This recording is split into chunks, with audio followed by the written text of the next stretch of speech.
नमस्कार। डेमोक्रेसी यानी लोकतंत्र आखिर ये काम कैसे करता है? ये एक बहुत बड़ा सवाल है ना? तो आज हम सब मिलकर इसी सवाल का जवाब ढूंढने की कोशिश करेंगे और इसके लिए हम भारत को एक केस स्टडी की तरह देखेंगे। तो चलिए डेमोक्रेसी के इस कोड को क्रैक करने की कोशिश करते हैं। तो सबसे पहले एक सवाल सोचिए जरा, 1 अरब से भी ज्यादा लोगों का देश, यहाँ अल्टीमेट पावर मतलब असली ताकत आखिर आती कहाँ से है? किसके हाथ में होती है? क्या ये नेताओं के पास है या फिर संसद के उन बड़े बड़े हॉल्स में, या इसका सोर्स कहीं और ही छिपा है? इसका जवाब जितना आसान है उतना ही गहरा भी। जवाब है लोग। जी हाँ, भारत जैसे लोकतंत्र में असली अल्टीमेट पावर जनता के हाथों में ही होती है और यही इस पूरे सिस्टम की, इस पूरी व्यवस्था की नींव है। अच्छा, तो सवाल ये उठता है कि लोग अपनी इस ताकत का इस्तेमाल करते कैसे हैं?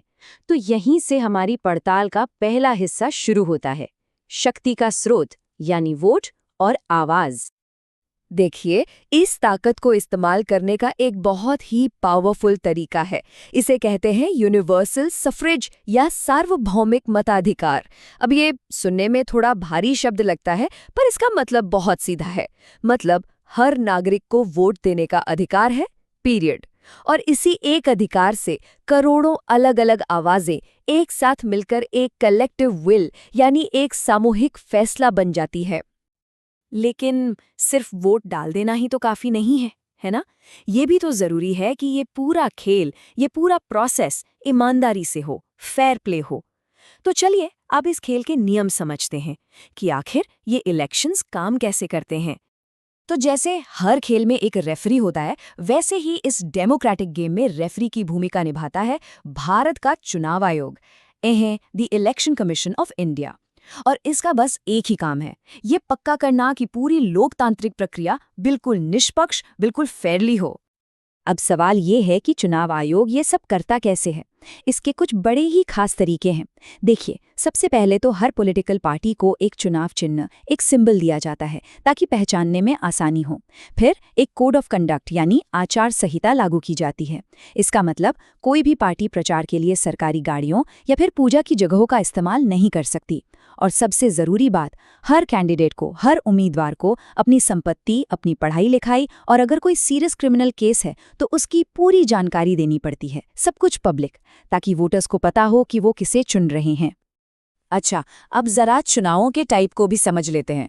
2 तरह के होते हैं, जनरल इलेक्शंस यानी आम चुनाव और बाय इलेक्शंस यानी उपचुनाव।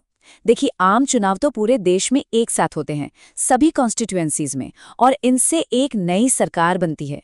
वहीं दूसरी तरफ उपचुनाव या बाय इलेक्शन तब होता है जब किसी एक कॉन्स्टिट्यूएंसी में किसी सदस्य की मौत हो जाए या वो इस्तीफा दे दे, तो उस एक खाली सीट को भरने के लिए ये चुनाव करवाया जाता है। और जब भी जनरल इलेक्शंस की बात होती है ना, तो एक नंबर बहुत इंपॉर्टेंट हो जाता है, वो है 543। अब ये सिर्फ एक नंबर नहीं है, ये देश के वो 543 कॉन्स्टिट्यूएंसीज, वो 543 हिस्से हैं जहां से लोग अपने रिप्रेजेंटेटिव, अपने प्रतिनिधि चुनकर संसद यानी लोकसभा में भेजते हैं। तो ठीक है, चुनाव हो गए, रिप्रेजेंटेटिव चुन लिए गए। अब आगे क्या? अब शुरू होती है सरकार बनाने की प्रक्रिया। तो चलिए अब इस सफर के अगले पड़ाव पर चलते हैं, सरकार का निर्माण, the architecture of the state. और इस पूरी इमारत की नींव है हमारा संविधान, द कॉन्स्टिट्यूशन ऑफ इंडिया। जरा सोचिए, साल था 1946। देश के बड़े बड़े विद्वान, बड़े बड़े दिमाग एक साथ बैठे कॉन्स्टिट्यूएंट असेंबली में और उन्होंने मिलकर इस महान दस्तावेज को तैयार किया। डॉक्टर राजेंद्र प्रसाद इसके परमानेंट चेयरमैन चुने गए और BN राव जैसे दिग्गज कॉन्स्टिट्यूशनल एडवाइजर के तौर पर काम कर रहे थे। क्या माहौल रहा होगा? और इसी संविधान ने भारत को एक रिपब्लिक यानी गणराज्य बनाया। अब ये शब्द सुनने में थोड़ा फॉर्मल लग सकता है, पर इसका मतलब बहुत सिंपल है। इसका मतलब है कि देश का जो हेड है, जो मुखिया है, वो कोई राजा या रानी नहीं होगा जिसका बेटा या बेटी अगला राजा बनेगा। नहीं, मुखिया को जनता चुनेगी। मतलब कोई भी पद हेरिडिटरी या विरासत में नहीं मिलेगा। भारत की जो बनावट है वो फेडरलिज्म यानी संघवाद पर आधारित है। इसका सीधा सा मतलब है केंद्र और राज्यों के बीच पावर का बंटवारा। लेकिन इसमें एक बहुत ही यूनिक, एक बहुत ही खास बात है। कई फेडरल देशों में दोहरी नागरिकता होती है, मतलब देश की भी और अपने राज्य की भी। पर भारत में ऐसा नहीं है। यहाँ सिर्फ सिंगल सिटीजनशिप है, मतलब हम सब सिर्फ भारतीय हैं, किसी एक राज्य के नागरिक नहीं। अब जरा संसद के अंदर की बात करते हैं। लोकसभा में जो स्पीकर होते ना, उनकी भूमिका कुछ कुछ एक बहुत पावरफुल क्लास मॉनिटर जैसी होती है। उनके पास काफी ज्यादा शक्तियां होती हैं, जैसे कोई बिल मनी बिल है या नहीं, ये फैसला वही करते हैं। और जब दोनों हाउस मतलब लोकसभा और राज्यसभा की जॉइंट सिटिंग होती है, एक साथ बैठक होती है, तो उसे भी वही प्रिसाइड करते हैं। ठीक है, सरकार बन गई, काम कर रही है, लेकिन ये कैसे इंश्योर किया जाए कि वो हमेशा जनता के प्रति अकाउंटेबल यानी जवाबदेह बनी रहे? तो इसके लिए हमारे पास कुछ सुरक्षा कवच हैं। ये हैं हमारे अधिकार, संरक्षण और कानून। हमारा संविधान हमें कुछ लाइफलाइंस देता है, जैसे द राइट अगेंस्ट एक्सप्लॉयटेशन यानी शोषण के विरुद्ध अधिकार। ये ह्यूमन ट्रैफिकिंग जैसी भयानक चीज़ों पर रोक लगाता है। और एक बहुत ही पावरफुल लीगल टूल है रिट ऑफ हेबियस कॉर्पस। अगर किसी भी इंसान को गैरकानूनी तरीके से हिरासत में लिया गया है, तो ये रिट उसे आज़ाद करा सकती है।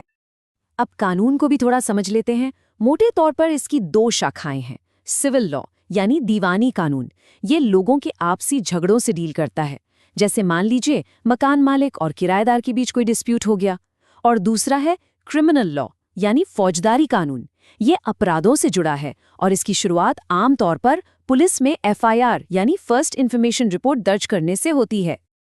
और हाँ, अगर किसी पर कोई मुकदमा चल भी रहा हो तो भी उसके पास कुछ फंडामेंटल राइट्स, कुछ बुनियादी अधिकार होते हैं, जैसे कि एक ही अपराध के लिए किसी को 2 बार सजा नहीं दी जा सकती, और किसी भी इंसान को खुद अपने ही खिलाफ गवाही देने के लिए मजबूर नहीं किया जा सकता। ये बहुत ज़रूरी अधिकार हैं। तो अब तक हमने पूरा सिस्टम समझा, नियम कानून देखें। लेकिन डेमोक्रेसी सिर्फ रूल्स का एक सेट नहीं है। ये तो एक बैलेंसिंग एक्ट है, एक ऐसा संतुलन जो लगातार साधना पड़ता है। तो चलिए अब जरा लोकतंत्र की कुछ बड़ी चुनौतियों पर भी नजर डालते हैं। एक बहुत बड़े दार्शनिक थे दे टॉकविल। उन्होंने लोकतंत्र की एक बहुत बड़ी चुनौती बताई थी, जिसे उन्होंने कहा टिरनी ऑफ द मेजॉरिटी, मतलब बहुमत की तानाशाही। अब इसका क्या मतलब हुआ? इसका मतलब ये कि कई बार जो मेजॉरिटी ग्रुप होता है वो अपनी ताकत का इस्तेमाल करके माइनॉरिटी इंटरेस्ट्स को दबा सकता है, उन पर अपनी मर्जी थोप सकता है। तो इस खतरे से बचने का तरीका क्या है? इसका एक स्ट्रक्चरल सॉल्यूशन है, पावर शेयरिंग यानी सत्ता का बंटवारा। मतलब पावर किसी एक के हाथ में कॉन्सेंट्रेट ना हो, बल्कि सरकार के अलग अलग अंगों में अलग अलग लेवल्स पर बढ़ जाए, ताकि एक चेक एंड बैलेंस बना रहे, कोई भी अपनी मनमानी ना कर पाए और सबकी आवाज सुनी जाए। और यहीं पर हम मॉडर्न डेमोक्रेसी के सबसे बड़े पैराडॉक्स, सबसे बड़ी पहेली पर पहुंचते हैं। सोचिए, सबको राजनीतिक आजादी तो मिल गई, वोट देने का अधिकार मिल गया, लेकिन क्या इसका ये मतलब है कि सबको आर्थिक बराबरी भी मिल गई? हम देखते हैं कि अक्सर ऐसा नहीं होता।